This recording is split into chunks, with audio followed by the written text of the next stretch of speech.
Praise the Lord, hallelujah. परमेश्वर के नाम को धन्यवाद देंगे। प्रभु ने सुंदर अवसर हमें दिया है प्रभु की हुजूरी में बैठने के लिए, प्रभु के वचन को, प्रभु के कलाम को पढ़ने का और उस पर मनन करने का अवसर हम सभी को प्रभु ने दिया है। इसलिए मैं प्रभु का धन्यवाद करती हूँ। सबसे पहले आइए हम प्रार्थना करेंगे। एक छोटी सी प्रार्थना के द्वारा हम शुरू करेंगे। हे हमारे सर्वशक्तिमान पिता परमेश्वर, प्रभु आपने कहा है कि प्रभु आप मांगो और आपके लिए दिया जाएगा, ढूंढो तो आप प्राप्त करेंगे, खटखटाओ तो आपके लिए खोला जाएगा। मेरे प्रिय परमेश्वर, इस समय मैं दुआ कर रही हूँ पिता, प्यारे परमेश्वर, आपकी उपस्थिति को हम मांगते हैं। प्रभु आप हमें वचन की गहराई को समझने के लिए ज्ञान दीजिए। हमारे कानों को खोलिए, हमारे मन को आपके वचन को ग्रहण करने के लिए सहायता कीजिए। सारी बातों को, आज की प्रार्थना को आपके हाथ में सौंपते हैं। यीशु के नाम से मांगते हैं पिता, आमीन। जय मसीह की सभी को। प्रभु आप सबको आशीष करे। आज की प्रार्थना में, वचन में आप सबका स्वागत है। हमारा आज का जो विषय है वो ये है कि इस 2023 के जो नए साल में हमने प्रवेश किया है, प्रभु के अनुग्रह के द्वारा, प्रभु की कृपा के द्वारा प्रभु ने हमें यह अवसर दिया है कि हम इस नए साल में जुड़े, इस नए साल का अनुभव करें। और कितना अच्छा होगा अगर इस नए साल में हम प्रभु में बढ़ने के लिए, प्रयत्न करने के लिए यह अवसर को समझे। तो मेरे प्रियो, मैं विश्वास करती हूँ कि ये जो नया साल प्रभु की ओर से हम प्राप्त किए हैं, वो इसीलिए प्राप्त किए हैं कि हम प्रभु के उपस्थिति में, उसकी गहराई में और उसके प्यार में, उसके अनुग्रह में बढ़ते जाए। प्रभु की गहराई को हम जाने, वचनों की गहराई को हम जाने, प्रार्थना में हम और आगे बढ़े। तो मेरे प्रियो, गए शुक्रवार को हमने ये चीजों को सीखी थी कि किस प्रकार से प्रभु की आशीषों को प्राप्त करने के लिए हम छोटी छोटी बातों को जो प्रभु की ओर से दी गई है, प्रभु की स्वभाव जिस प्रकार से है उस प्रकार से अगर हम चलते हैं तो प्रभु की आशीषों को हम पाएंगे। आइए देखते हैं कि किन बातों को हमें ध्यान रखने की जरूरत है। तो देखेंगे, सबसे पहले ही जिस प्रकार से पिता ने, प्रभु ने, यीशु मसीह ने अपने पिता से विनती और प्रार्थना की थी और उसी के द्वारा यीशु मसीह ने सामर्थ्य को पाया था, शक्ति को पाया था। जिस समय पर यीशु मसीह परीक्षा में पड़े थे, जिस समय पर उनको बलिदान करने का समय आया था, उस समय पर भी यीशु मसीह ने प्रार्थना में समय बिताया था। मेरे प्रियो, प्रार्थना हमें परीक्षाओं में पढ़ने के समय के लिए हमें बहुत ही सहायता करने वाली विषय है। प्रार्थना ही है जिसके द्वारा हम प्रभु में बढ़ सकते हैं, प्रभु की शक्ति को पा सकते हैं। प्रभु की प्रार्थना में हम जब रहेंगे तब प्रभु की सामर्थ्य हमारे जीवन में, हमारी परिस्थितियों में कार्य करेगी। मेरे प्रियो, हमें सबसे पहले आज ये जानना है कि प्रभु की अनुग्रह में इस 2023 में हम किस प्रकार से बढ़े। सबसे पहले ये 2023 में हमने जो प्रवेश किया है उसके लिए हमें प्रार्थना में बढ़ना है। मेरे प्रियो, प्रार्थना में जिस प्रकार से अब तक हमने की, प्रार्थना तो की है, हर समय हर पल प्रार्थना करके हर काम को हमने शुरू किया है ना। प्रार्थना से ही दिन शुरू हुआ, प्रार्थना से दिन समाप्त हुआ। पर क्यों यीशु मसीह ने प्रार्थना की और क्यों आज हम प्रार्थना के लिए बात कर रहे हैं। मेरे प्रियो, पहला थिस्सलुनीय 5 उसकी 17 के अनुसार हम देखेंगे। पहला थिस्सलुनीयों देखेंगे, मैं पढ़ती हूँ। पहला थिस्सलुनीयों 5 उसकी 17 हमें क्या कहती है कि निरंतर प्रार्थना में लगे रहो।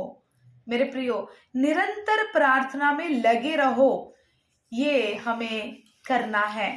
लेकिन आप कहोगे कि मुझे तो स्कूल जाना है, नौकरी पे जाना है, काम करना है, घर का काम है, बाहर का काम है, बच्चों का काम है, बहुत सारे काम है, तो नियंत्रण प्रार्थना में कैसे बने रहेंगे? मेरे प्रियो, हमारी जो रूह है, हमारी जो आत्मा है, जो हमें प्रभु से प्राप्त की है, हमने उस रूह को हमें परमेश्वर से जोड़े रखने के लिए हमें आत्मा में प्रार्थना में निरंतर बने रहना है। हालेलुया।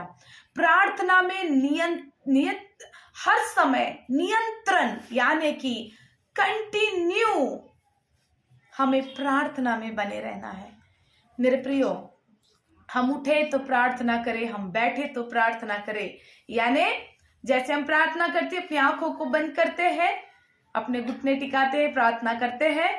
लेकिन मैं इस विषय के लिए आपको नहीं कह रही हूं।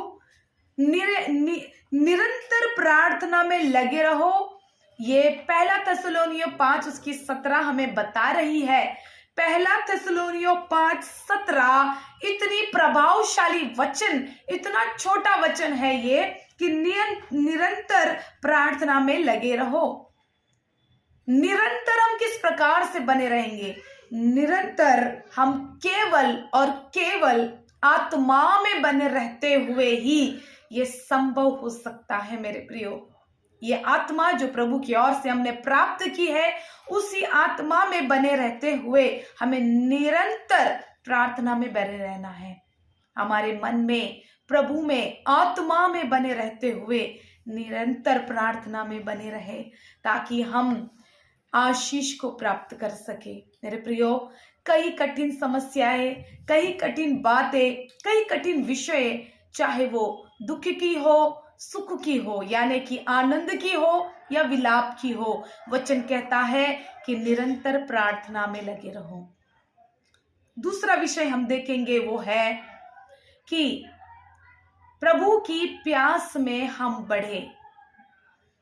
हम तो हर रोज प्रार्थना में जुड़ते हैं, आप कहेंगे हर रोज गीत गाते हैं, हर रोज वचन पढ़ते हैं, तो हम कैसे, हमारी प्यास नहीं है क्या? क्या हमें प्रभु की प्यास नहीं है क्या? मेरे प्रियो, ये 2023 ये जो नया साल हमें मिला है, इसमें जितनी हमें प्यास अब तक थी, उससे अधिक प्यास में हमें बढ़ना है। मैं यही कहना चाहती हूँ, अधिक प्यास, यानी जिस प्यास से हम अब तक थे, उस प्यास को हमें बढ़ाना है, क्योंकि हमें अधिक से अधिक आशीष को पाना है। अगर हमें अधिक आशीष को पाना है, प्रभु की अनुग्रह को पाना है, प्रभु की वरदानों से हमें भरना है, तो हमें क्या करना है? हमें अधिक और अधिक हमारी प्यास को बढ़ाना है। मेरे प्रियो, देखते हैं भजन संहिता उसका 42 देखेंगे। भजन संहिता 42 हमें किस प्रकार से कह रही है, सभी निकालेंगे। भजन संहिता 42 उसका पहला और दूसरा देखेंगे। भजन संहिता 42 और उसका पहला और दूसरा कलम। ये कलम बहुत ही जानी मानी है, आप लोगों ने कई बार पढ़ी भी होगी, इसके ऊपर गीत भी है। लेकिन इसकी गहराई को आप जब तक नहीं समझेंगे, इसकी गहराई को हम जब तक अपने हृदय में नहीं लाएंगे, हम इसके द्वारा आशीष नहीं पाएंगे।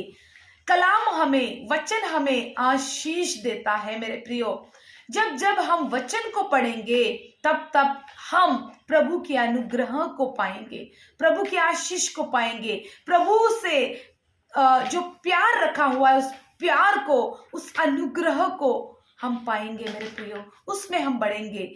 वचन जो कह रहा है, उसकी गहराई को जानेंगे। देखते हैं, जैसे हिरनी नदी के जल के लिए हाफती है, वैसे ही है परमेश्वर, मैं तेरे लिए हाफता हूं। दूसरा कहता है, दूसरी कलम ये कहती है, जीवते ईश्वर, हाँ परमेश्वर का मैं प्यासा हूं, मैं कब जाकर परमेश्वर को अपना मुंह दिखाऊंगा। मेरे प्रियो, यहाँ पर हम एक प्यास को देख सकते हैं, एक उतावली को देख सकते हैं, एक उत्सुकता को हम यहाँ पर देख सकते हैं कि जैसे एक हिरनी नदी के जल के लिए हाफती है, ढूंढती है, खोजती है। मेरे प्रियो, अब तक हमने भी ढूंढा, हमने भी खोजा, अब तक हमने भी क्या किया, प्रभु की उपस्थिति में बैठने के लिए, समय निकालने के लिए हमने भी ढूंढा, हमने भी समय निकाला मेरे प्रियो। लेकिन ये जो नया साल, ये जो आज का संदेश आप सबके लिए प्रभु की ओर से आया है कि प्रभु ने हमें इस नए साल को दिया है। इस नए साल में ये क्या अनोखी बात है। एक अनोखी बात ये है कि प्रभु चाहता है कि प्रभु का आशीष और अनुग्रह जिस तरीके से उमड़ रहा है, वो बह रहा है, वो रुक नहीं रहा, तो क्यों हम रुके, क्यों हम हमारी प्यास को क्यों ना बढ़ाए इस वचन की ओर, जो वचन कई हजारों सालों पहले लिखा गया था मेरे प्रियो। लेकिन आज ये क्यों हमारे सामने आया है, आज ये कलाम जो कई बार हमने पढ़ा है, लेकिन क्यों आज हमारे सामने आया है। ये इसलिए आया है कि प्रभु चाहता है कि जो बीत गया है वो बीत गया है, उसे छोड़ दो, लेकिन आज एक नई शुरुआत को करो। आज एक नई प्यास में आ जाओ, एक नई कहते हैं एक नई सी उत्सुकता में आ जाओ। ऐसी उत्सुकता जैसे एक हिरनी को होती है, वो हाँफती रहती है, खोजती रहती है, ढूंढती रहती है कि मैं कब पानी को पाऊं, मेरी प्यास कब बुझेगी। मेरे प्रियो, इस हिरनी के समान मेरे प्रिय भाइयों और बहनों, मेरे बच्चों, हमें इसी प्रकार से इस हिरनी से हम सीख सकते हैं, इस वचन से हम सीख सकते हैं कि हमें इस प्यास को बढ़ाना है, ऐसी प्यास लानी है, ऐसी उमंग लानी है, ऐसी एक उत्सुकता हमें लानी है। इस अवसर को हमें नहीं खोना है। आज प्रभु का वचन आपको ये कह रहा है कि जैसे हिरनी नदी के जल के लिए हाफती है, वैसे ही है परमेश्वर, मैं तेरे लिए हाफता हूं। जीवते ईश्वर, हाँ परमेश्वर का मैं प्यासा हूं, मैं कब जाकर परमेश्वर को अपना मुंह दिखाऊंगा। हम कब दिखाएंगे अपने मुंह को हमारे पिता को? जब हम प्रार्थना में लगे रहेंगे, प्रभु की हुजूरी में आने के लिए हम प्यासे रहेंगे। मेरे प्रियो, हमें प्यास तो है, इसलिए हम प्रभु की संतान हैं, लेकिन आज का जो संदेश है वो इसलिए है कि अपनी प्यास को बढ़ा लो, अपने विश्वास में बढ़ जाओ, ऐसे बढ़ो कि जैसे हिरनी पानी के लिए हाफती है, उसकी प्यास तब तक नहीं बुझेगी, उसकी खोज तब तक नहीं रुकेगी जब तक उसको पानी नहीं मिलेगा, वो नदी नहीं मिलेगी, उसकी प्यास तब तक नहीं बुझेगी जब तक उस पानी को, उस जल को वो नहीं पिएगी। मेरे प्रियो, हमें भी उसी प्रकार से हर रोज रहना है। मेरे प्रियो, कई और विषय है जिसको देखेंगे आज हम कि हर रोज नियंत्रण हमें प्रभु में बने रहने के लिए प्रभु की कलाम को पढ़ना बहुत जरूरी है। देखते हैं भजन संहिता पहला अध्याय, उसका दूसरा कलम, पहला और दूसरा ही हम देखेंगे। क्या ही धन्य है वह पुरुष जो दुष्टों की युक्ति पर नहीं चलता और न पापियों के मार्ग में खड़ा होता और न ठट्ठा करने वालों की मंडली में बैठता है, अब तक ये हमने देखा है। ये तो सच में बहुत ही अच्छा वचन हमारे लिए लिखा गया है। हम इस मंडली में नहीं हैं, हम इनके नहीं हैं, हम इन सभाओं के लिए नहीं हैं। हम कैसे हैं मेरे प्रियो? दूसरा कलम हम देखेंगे, दूसरी कलम हम देखेंगे। परंतु वह तो यहोवा की व्यवस्था से प्रसन्न रहता और उसकी व्यवस्था पर रात दिन ध्यान करता रहता है। मेरे प्रियो, प्रभु की व्यवस्था यानी प्रभु का वचन, उसका कलाम जिस पर हम दिन और रात मनन करें, उसके द्वारा हम प्रभु की अनुग्रह को, आशीष को जो बह रहा है उसमें हम आ जाएंगे। वो अनुग्रह हम पर आएगा, वो आशीष हम पर आएगी, वो कृपा हम पर आएगी जब हम प्रभु के कलाम में बने रहेंगे, प्रभु के वचनों पर दिन और रात मनन करेंगे। मेरे प्रियो, ये हमें करना है। और कैसा करना है? जितनी आशीष आप चाहते हैं उतना वचन का मनन कीजिए। और यहाँ पर मैं देख सकती हूँ कि कोई भी ऐसा नहीं है वो कहेगा कि मैं थोड़ी आशीष चाहती हूँ या मैं थोड़ा आशीष चाहता हूँ। हर एक चाहता है कि प्रभु से मैं बहुत तायत की आशीष पाऊं। और मेरे प्रियो, अगर हम बहुत तायत की आशीष पाना चाहते हैं तो उसकी कीमत हमें चुकानी है। उसी बहुत तायत और बड़ी आशीष को पाने के लिए बड़ा समय हमें प्रभु में बिताने की आवश्यकता है। बड़ी गहराई से प्रभु में आने की आवश्यकता है। बड़े ही उत्साह के साथ हमें प्रभु की प्यास में आने की आवश्यकता है मेरे प्रियो। और देखते हैं कि किस प्रकार से प्रभु ने हमें अपने आशीष को, अनुग्रह को रखा है ताकि हम सभी लोग आशीष पाए। मेरे प्रियो, आज प्रभु का वचन आप सबके लिए है, मेरे लिए है। मैं भी इस वचन को जब मनन कर रही थी, इस वचन को जब मैं तैयार कर रही थी, मैंने बड़ी आशीष को पाया है। मैंने भी उस प्रभु के प्यार को महसूस किया है, प्रभु की आवाज को सुना है। प्रभु कह रहे हैं मुझे और आपको कि मैं आपको बहुत तायत की आशीष से इस साल में भरना चाहता हूं। अब तक मेरे प्रियो, हम जैसे थे उससे हम अधिक प्रभु को चाहने लगे। अब तक जिस प्यास से हम प्रभु के पास आते थे, इससे भी अधिक प्यास को हम बढ़ाए।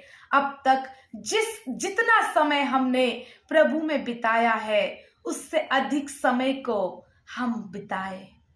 मेरे प्रियो, सच में प्रभु यही चाहता है कि हम जब जब प्रभु की उपस्थिति में आए, जब हम प्रभु की हुजूरी में आए, एक प्यास के साथ आए, एक आशा के साथ आए, एक उमंग के साथ आए कि इस दिन में प्रभु ने मेरे लिए क्या आशीष को रखा है, इस दिन में प्रभु मुझसे क्या बात करना चाहता है, प्रभु मुझे कौन सा नया रहस्य बताना चाहता है, किस प्रकार से प्रभु मुझे आशीष करना चाहता है।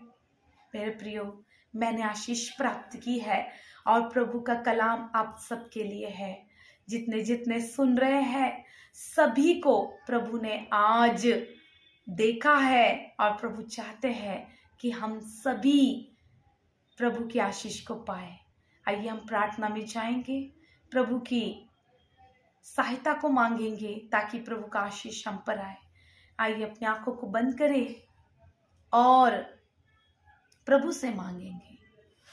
मेरे प्रिय परमेश्वर, मेरे प्रिय राजा, मेरे प्रिय परमेश्वर, सच में आज वचन इस प्रकार से हमें आपके प्यार को प्रकट कर रहा है कि आपने हमें बहुत प्यार किया है प्रभु, कि आपने हमें आशीष को प्रभु जी भरने के लिए, नए जीवन के लिए, क्षमा के लिए, प्रभु बहुत तायत के आशीष और अनुग्रह को पाने के लिए अपना एक लौता पुत्र यीशु मसीह को हमारे लिए दिया, ताकि मेरे परमेश्वर हम हर एक बंधन से छूट जाए। प्रभु आपके अनुग्रह में आ जाए, आपके आशीष में आ जाए, आपकी संतान ठहरे, आपके बच्चे कहलाए। मेरे प्रियो, मेरे प्रभु, जितने जितने आज इस वचन को सुने हैं, उन सभी पर आपका आशीष आ जाए, अनुग्रह आ जाए। प्रभु, आपने आज हमें ये सिखाया है कि जितनी प्यास में हम अब तक थे, उससे अधिक प्यास को हम बढ़ाए, और प्रभु आप में हम बढ़े। जितने समय को हमने अब तक दिया है, उससे अधिक समय हम आपने बिताए, ताकि आपके अनुग्रह को हम पाए। मेरे प्रभु, हमारी सहायता करना, अधिक से अधिक हम आप में बढ़े, अधिक से अधिक हम प्रभु आप में वो समय बिताए, ताकि आपके आशीष को पाए, आपके वरदानों को पाए। मेरे प्रभु धन्यवाद प्रभु, आज आपने हमसे बात की। प्रभु, जितने ने ये वचन को सुना है, सब पर आपका आशीष और अनुग्रह को उंडेलना। प्रभु यीशु मसीह के नाम से ये प्रार्थना मांगते पिता, आमीन। सभी को प्रभु आशीष करे। प्रभु का अनुग्रह, कृपा और आशीष सब पर रहे। जय मसीह की।